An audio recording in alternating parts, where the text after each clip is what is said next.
Terjerat cinta duda. Bab 53. Terlihat mempesona. Kali ini tak sampai di situ Aslan menyusuri leher Jengjang BK bahkan membuat satu tanda merah di sana tanpa BK sadari. Tiba-tiba terdengar suara derap langkah kaki membuat BK tersadar dan mendorong tubuh Aslan. BK mengusap bibirnya yang sudah terasa becek lalu segera pergi. Aslan benar-benar membuatnya gila. Lagi-lagi BK tidak bisa tidur karena Aslan, lelaki yang cukup BK kenal ini benar-benar membuatnya candu. Berbeda dengan Alsan, dia merasa bersalah pada BK yang sudah terlalu jauh melangkah. Entah kenapa Asian jika bertemu BK tak bisa melawan rasa ingin mencium perempuan itu padahal dengan kekasihnya Aslan tak begitu. Kalau diajakin BK lagi ke bioskop jangan mau ya dek, kamu langsung tolak aja. Kenapa kak? Seru kok filmnya. Yafa tapi kan gelap, nggak tahu aja nanti ada cowok di sebelah kamu. Pada bawa pasangan semua kok kak jadi nggak perlu khawatir, jawab Safa pelan. Jadi tadi kalian nontonnya pasangan? Tanya Ardi posesif. Enggak, bukan gitu orang lain kak, jelas Safa cepat dia takut Ardi salah sangka. Ya sudah kalau gitu langsung bobo ya, besok kan mau ke kantor. Entar telat lagi bangunnya, ujar Ardi lega karena Safa hanya menonton dengan BK dan temannya. Iya kak, sudah ya Safa tutup dulu. Iya, good night, I miss you. Miss you too, jawab Safa lembut dan malu-malu. Hati Safa terasa diterbangi kupu-kupu tiap harinya hubungan mereka semakin dekat hanya status yang belum ada tapi mereka sudah berkomitmen satu sama lain saling menjaga dan Safa sangat menjaga hatinya untuk Ardi begitu juga Ardi hingga tak ada lagi celah wanita lain di hatinya. Pagi ini BK sudah duduk di meja makan dengan mengunyah roti tawar. Kuliah pagi kak? Tanya Nia. Iya ma. Kak, besok anak Om Harun pulang dari luar negeri kita diundang makan malam. Mama aja aku sibuk. Kok mama sih kak? Mereka pengen kenalannya sama kamu, kok jadi mama? Ma kuliahku masih lama, nggak usah jodoh-jodohan segala deh. Kak, kuliah itu tidak jadi penghalang buat nikah. Abis nikah kamu bisa kuliah lagi. Mama kolot banget deh ma. Aku mau berkarir dulu, kesal BK. Lagi pula nggak langsung nikah kak, cuma kenalan aja dulu, siapa tahu cocok jadi kamu nggak keburu tua nikahnya, bujuk Nia. Bukan tanpa alasan Nia ingin BK memiliki pasangan Nia takut BK seperti Juna yang hingga saat ini belum juga mau menikah. Mau ya kak? Makan malam aja dulu. Lihat nanti aja ma. Aku mau kuliah dulu, jawab BK segera pergi. Kepala BK benar-benar pusing, ingin cerita pada siapa tentang pertunangan ini. Jika Juna ada di Jakarta sudah pasti dia akan merengek pada Juna tapi sang kakak sedang bekerja di Bali. Kok bengong gitu beb? Tanya Renata. Nggak apa-apa. Kak, lusa ada undangan dari Tari, dia ngadain ulang tahunnya di klub ternama. Malas ah. Gue sih juga malas kak, tapi tadi Max bilang sama gue kalau lu nggak punya pasangan nggak usah datang karena bikin sakit hati. Pede banget dia, terus lu bilang apa? Gue bilang kalau kita nggak suka party begituan. Bilangin ke dia kita datang, jawab BK tanpa pikir panjang. Kak, lo gila kita datang berdua yang ada diketawain lah. Tenang aja kita datang, ucap BK. Renata mengerutkan keningnya, bagaimana mereka bisa datang secara mereka tidak memiliki pasangan, hubungan Renata dan kekasihnya juga tidak tahu kepastiannya. Kak gimana mas bisa pulang kamu tahu sendiri kan mas sedang ada kerjaan di Bali dan menyita waktu cukup lama, jelas Juna. Mas ini untuk menjaga reputasi adik kamu loh. Reputasi gimana? Mas lagi ada kerjaan nih kak. Mas lo mau gue balikan sama si Max. Kenapa jadi berhubungan dengan bule tengik itu sih kak? Awas kalau lu balikan sama dia, gue gantung lo di Monas, ancam Juna. Makanya pulang mas temenin gue ke party. Gue lagi ada kerjaan kak, nggak bisa ditinggal, gue minta tolong Aslan aja ya buat bawa lu ke sana biar aman. Jangan.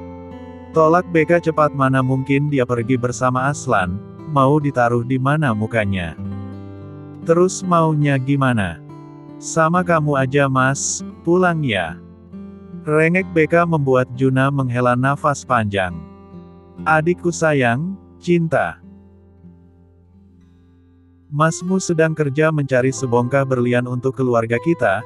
Kalau mas nggak kerja gimana cara bayar kartu sakti kamu dan mama yang tiap bulan membeludak tagihannya? Jelas Juna membuat Beka terkekeh kecil, memang hampir tiap bulan cicilan belanja Beka sampai ratusan juta. Terkadang sering Juna mengoceh padanya, dulu Beka juga sering belanja barang branded untuk Max. Jika mengingat itu membuat Beka kesal sendiri. Nanti mas akan hubungi Aslan, sudah ya mas mau meeting dulu. Bye, Juna langsung menutup ponselnya membuat Beka kalang kabut, bagaimana bisa dipergi dengan Aslan. Beka menggaruk kepalanya sendiri, pasti Aslan akan mengira dia murahan karena meminta menemaninya ke party.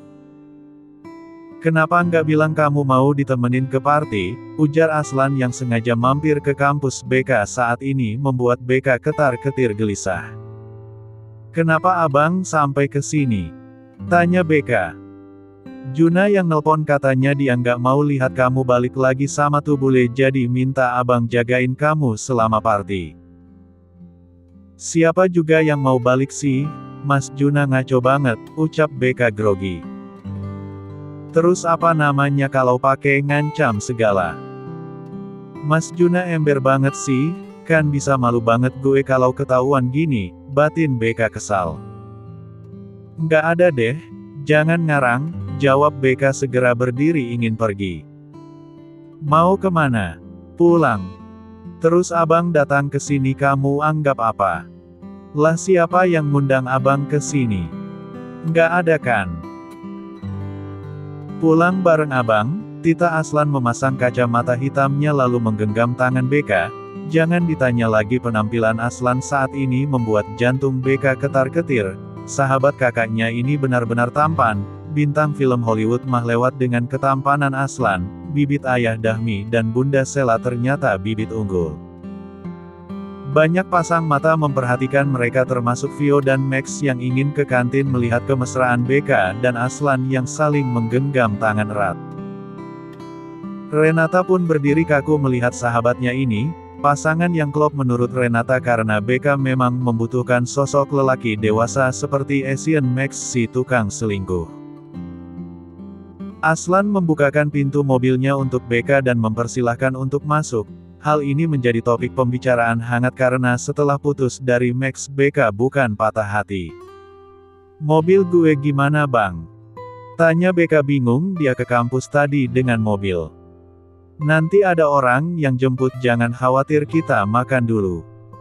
Gue nggak lapar bang, tolak Beka. Temani abang makan atau kamu mau jadi makanan abang siang ini? Tanya Aslan membuat jantung Beka mendadak kumat lagi. Gila.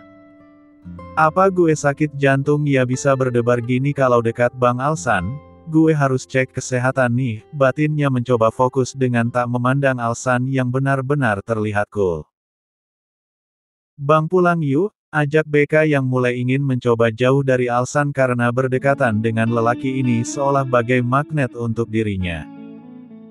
Kamu kenapa sih kak? Kayaknya nggak suka gitu pergi bareng abang. Makanannya belum juga habis kah?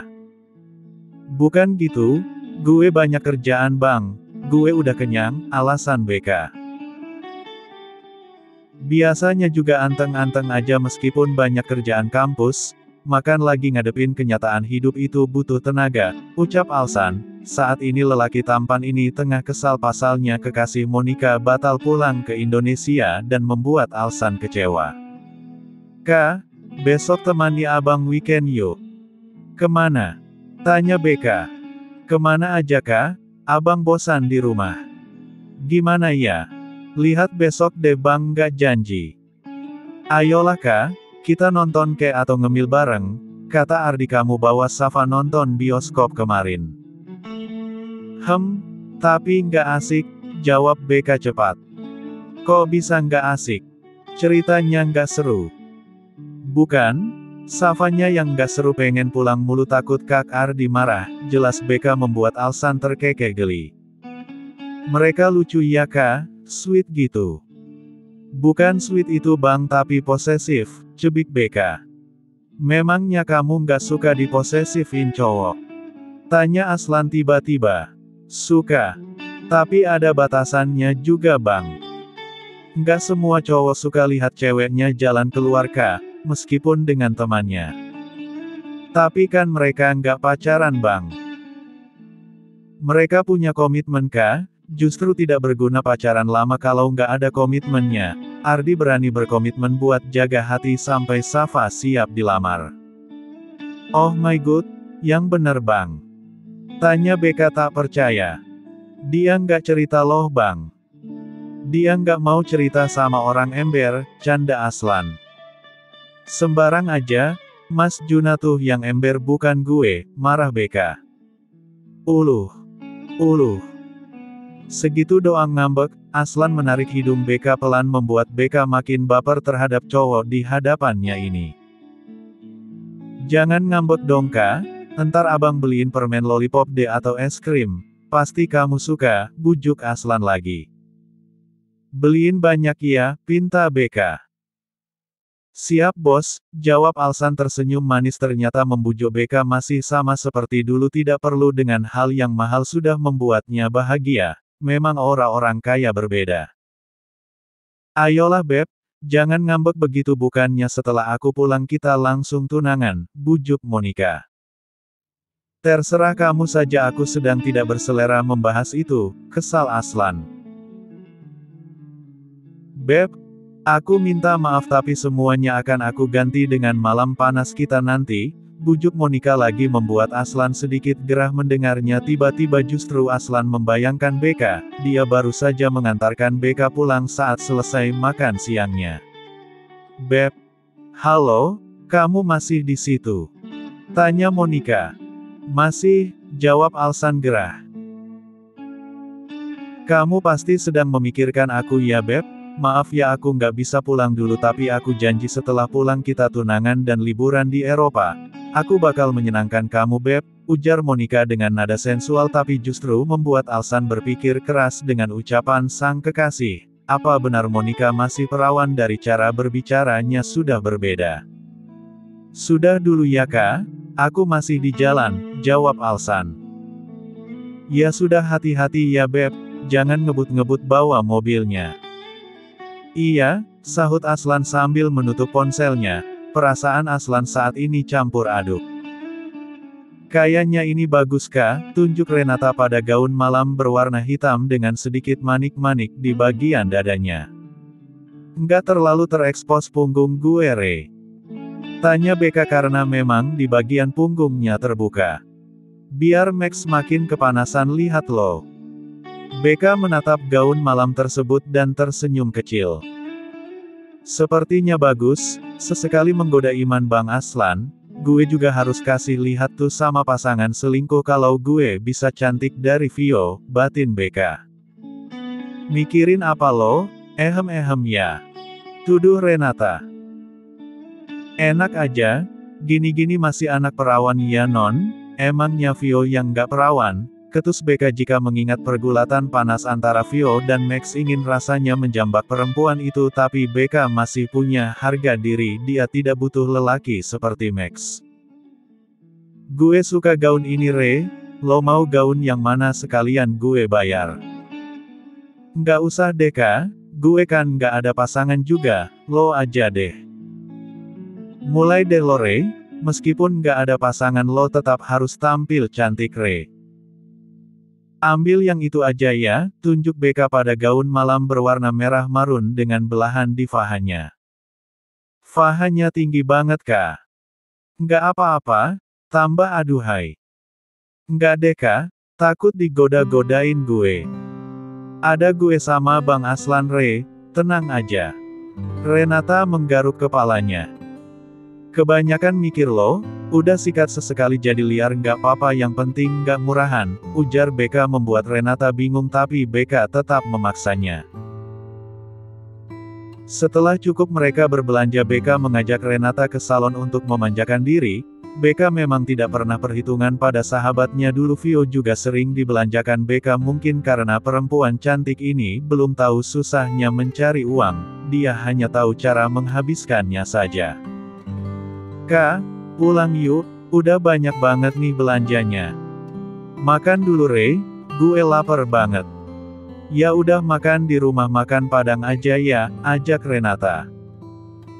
Lu kayak orang susah aja Re, di kafe dalam mall ini aja, ujar BK sambil menenteng belanjaan mereka.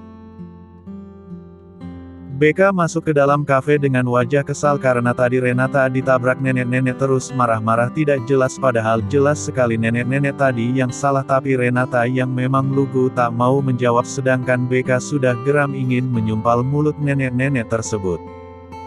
Kalau nggak mikir dia nenek-nenek udah gue salto Re. Huf. Nggak baik gitu kak, bagaimanapun dia orang tua. Tapi kan jelas-jelas dia yang salah Re. Lo nggak asik terlalu baik, peran lo kalau di sinetron cocoknya jadi bidadari Re. Dan elo bawang merahnya, sahut Renata membuat dua sahabat itu terkekeh geli, tapi tawa BK berhenti sejenak melihat Max dan Vio juga ada di kafe tersebut. Mendadak perut gue mules Re, pengen bab, celetuk BK. Ya ke toilet kah, sahut Renata polos. Kalau boleh pup di sini terus ditaruh di dalam piring dan dihidangkan buat pengkhianat gue beli deh ini kafe, ucap BK dengan sombongnya membuat Vio gerah, dia tahu mantan sahabatnya ini orang kaya tapi tidak harus begitu. Jorok lo, pekik Renata. Biarin. Itu balasan buat pengkhianat, lalat memang suka makanan yang jorok kan jadi kotoran cocok buat mereka, ujar BK sinis. Yuk. Re pergi kita makan nasi Padang aja daripada makan bareng lalat busuk di sini, ketusnya lalu keluar meninggalkan kafe tersebut. Max hanya bisa melihat kepergian BK sepertinya mantan kekasihnya ini benar-benar membenci dirinya. Mas. Pekik BK melihat Juna sudah berada di rumah. Kok lo pulang nggak bilang-bilang sih mas? Katanya nggak bisa pulang, bohong banget sama adik sendiri, kesal BK. Rencananya nggak pulang kak tapi si Ardi berantem sama Safa gara-gara kalian nonton bioskop kemarin. Kok berantem sih? Ardi nggak percaya kalau kalian nonton nggak bawa cowok. Hahaha posesif banget, terus gimana? Ya pulang, untung meeting sama klien yang dari Thailand sudah selesai jadi bisa langsung pulang padahal masih ada 2 proyek yang perlu ditinjau mau nggak mau ya lewat video call aja besok, jelas Juna. Bagus dong, lu bisa temani gue ke acara party. Bukannya Alsan udah mau nemenin lo deh. Tapi gue maunya lu ikut juga mas. Buat apa? Buat temenin Renata, jawab BK santai. Renata sahabat lo itu. Iya, siapa lagi sahabat gue cuma tinggal dia doang. Tapi, nggak boleh nolak dan nggak bisa nolak, fix no debat. Malam nanti kita berangkat jam 8. Malam ini? Tanya Juna kaget. Gue siap-siap dulu mau bobo bentar biar nggak ngantuk nanti malam. Bye pamit BK meninggal Juna. Tahu ikut juga mending gue nginep di bandara, oceh Juna. Keadaan rumah Nia dan Ben sangat sepi karena pasangan itu tengah berada di luar kota mengunjungi makam ayah Bahtiar. BK memperhatikan penampilannya dengan gaun hitam bermanik dengan punggung terekspos sempurna.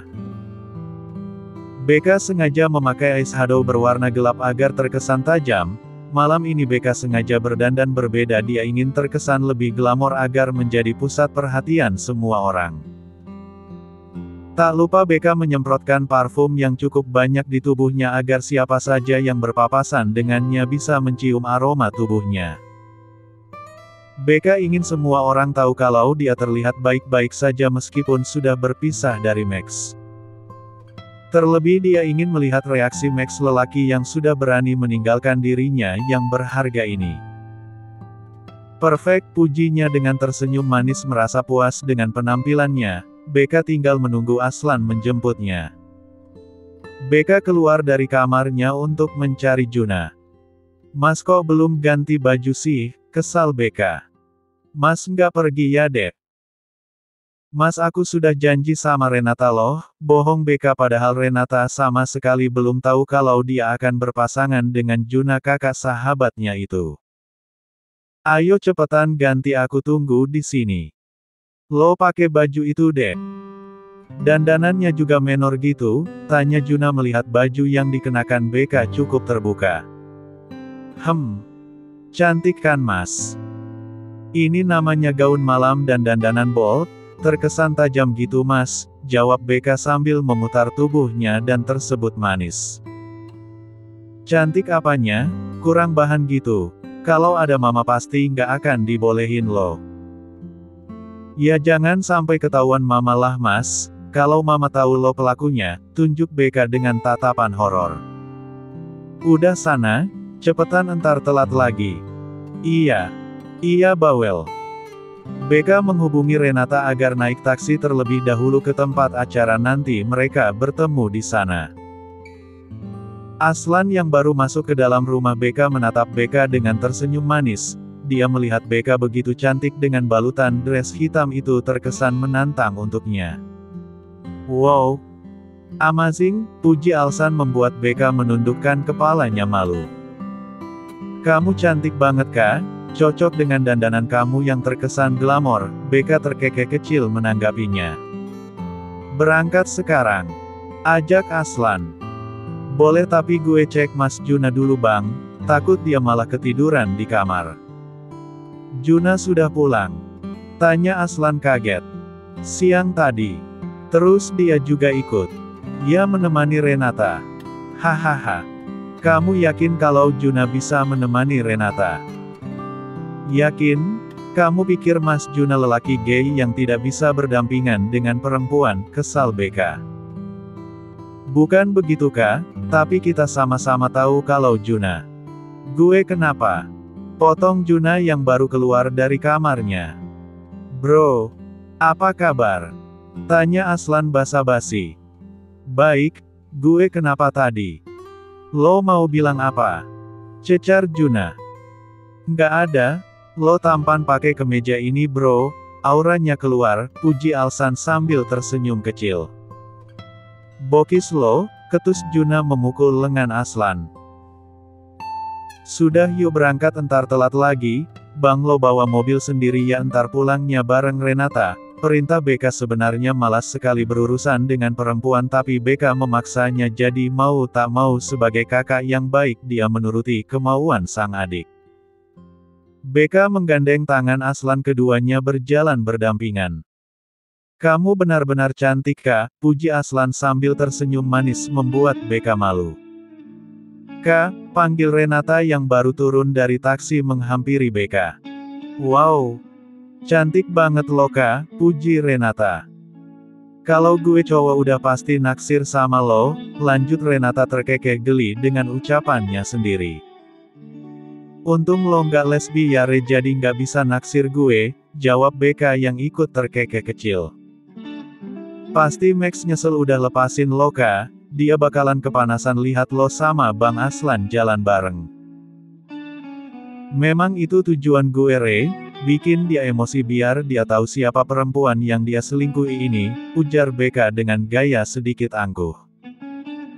Mas, pekik Beka memanggil Juna yang tadi tengah memarkirkan mobilnya. Ada Mas Juna kak? Bisik Renata. Yups. Entar lo ditemani Mas Juna re, biar nggak ketahuan banget jomblonya. Brengsek lo, sesama jomblo juga. Mas, ini Renata udah datang. Hai re, sapa Juna kaku. Hai Mas Juna, maaf udah ngerepotin Mas Juna, pasti ini permintaan Beka kan? Tebak Renata dan dengan jujurnya Juna mengangguk kecil. Udah nggak usah basa-basi yuk masuk, Re gandeng tangan Mas Juna, jangan kasih lepas ya, entar digondol siluman ular di dalam sana. Kamu juga bang, jangan lepasin tangan aku, titah Beka dan diangguki Aslan patuh. Entah kenapa dari mereka kecil selalu menuruti semua perintah Beka, mungkin karena perempuan yang satu ini memiliki jiwa otoriter, jadi daripada berdebat panjang lebih baik mengalah. Kehadiran dua pasangan ini seketika menarik perhatian tamu undangan. Gila, cowok yang dibawa Beka sama Renata keren abis, ganteng lagi, bisik para teman-teman kampus Beka. Dengar-dengar cowok barunya Beka, gue pernah lihat dia di kampus, sahut yang lainnya. Putus dari Max dapat yang lokal tapi oke punya, nggak sia-sia Beka berpindah ke lain hati. Beka mendengar selentingan ucapan-ucapan para netizen membuatnya makin mengeratkan pelukan tangannya pada Alsan, berbeda dengan Renata yang sedikit tegang karena Juna sangat kaku. Beka menunjukkan senyum termanisnya mendatangi yang punya acara. Happy birthday Tari, semoga panjang umur ya, dan selalu happy. Makasih ya atas undangannya dan ini kado dari gue, ujar Beka memberikan paper bag besar. Wah makasih ya kak, pasti kadonya mahal, tebak Tari.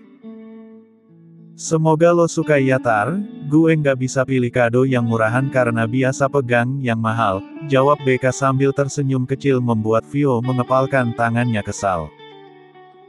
Vio melihat Max yang dari tadi tampak kegerahan padahal ruangan menggunakan AC.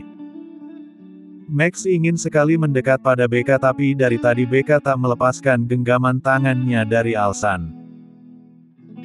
Juna terus mengawasi gerak-gerik Max, dia takut jika bule itu malah membuat kekacauan dengan memaksa adiknya.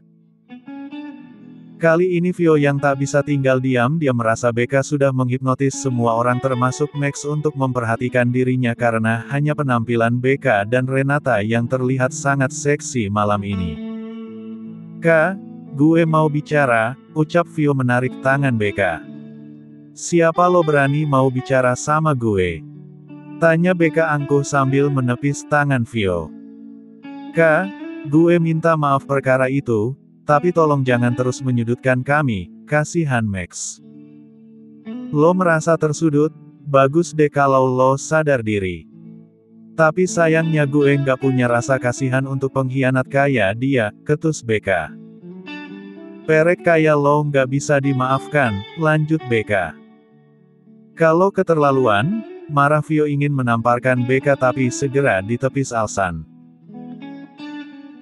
Jangan berani-beraninya tangan lo nyentuh pipi pacar gue, kalau nggak mau gue potong, ucap Aslan menepis tangan Vio lalu mendorongnya pelan membuat hati Beka dipenuhi kupu-kupu berterbangan meskipun hanya akting tapi Beka sangat puas. Juna dan Renata mendekat ke arah mereka karena melihat suasana yang mulai memanas. Kenapa bro? Tanya Juna. Kalau lo bukan perempuan sudah abis lo di tangan gue, tunjuk Aslan pada Vio. Vio, kenapa lo masih ganggu Beka sih? Apa nggak puas lo sudah ngambil pacar Beka, bentak Renata. Jadi dia perempuan itu Re? Tanya Juna dan diangguki Renata. Juna memperhatikan Vio dari ujung kaki sampai kepala dan berdecak seperti mengejek. Vio jauh berbeda dari Beka yang cantik, mungkin Max hanya ingin mencari kepuasan dari perempuan ini, pikir Juna. Vio sudah, ayo kita pergi, ajak Max yang melihat Vio tersudut sendiri. Juna menepuk bahu Max membuat bule itu membalikkan tubuhnya. Bro. Satu pukulan dilayangkan Juna membuat Max tersungkur. Segitu doang nyali lo. Cek berani-beraninya lo nyelingkuhin adek gue. Banci lo, kesal Juna. Beka terkaget dengan ucapan kakaknya ini. Selama ini Juna terlihat pendiam tapi kenapa sekarang menampakkan kegarangannya pada Max. Mas sudah, pinta Beka tapi Aslan justru berdiri di samping Juna bersiap ikut menyerang Max hingga baku hantam pun terjadi. Bang sudah, Mas Juna, pekik Beka menarik Aslan. Lo tarik Mas Juna Re, perintah Beka. Keamanan mana? Teriak Beka hingga datang seseorang untuk memegang Max yang sudah babak belur. Vio menangis histeris melihat kondisi Max. Ayo pulang, kenapa malah buat malu di sini sih? Marah Beka karena dia hanya ingin menunjukkan pada Max kalau dia baik-baik saja, bukan dengan cara seperti ini. Re, ajak Mas Juna pulang. Gue langsung pulang dengan Bang Aslan, ujar Beka. Tunggu Re, Mas Haus, ucap Juna mengambil satu gelas minum yang terletak di meja bar lalu meneguknya hingga tandas. Sayang sudah ke bar nggak diminum, lanjut Juna lalu menarik tangan Renata mengajak keluar, tapi saat di depan pintu justru Renata terdiam. Derry. Re, ayo pulang, tarik Juna. Renata memperhatikan lelaki yang beberapa bulan telah menghilang dari hidupnya ini. Derry tak berniat menghentikan Renata karena di sendiri tengah merangkul perempuan cantik. Hati Renata sakit, tubuhnya lunglai serasa sulit berjalan. Bersambung.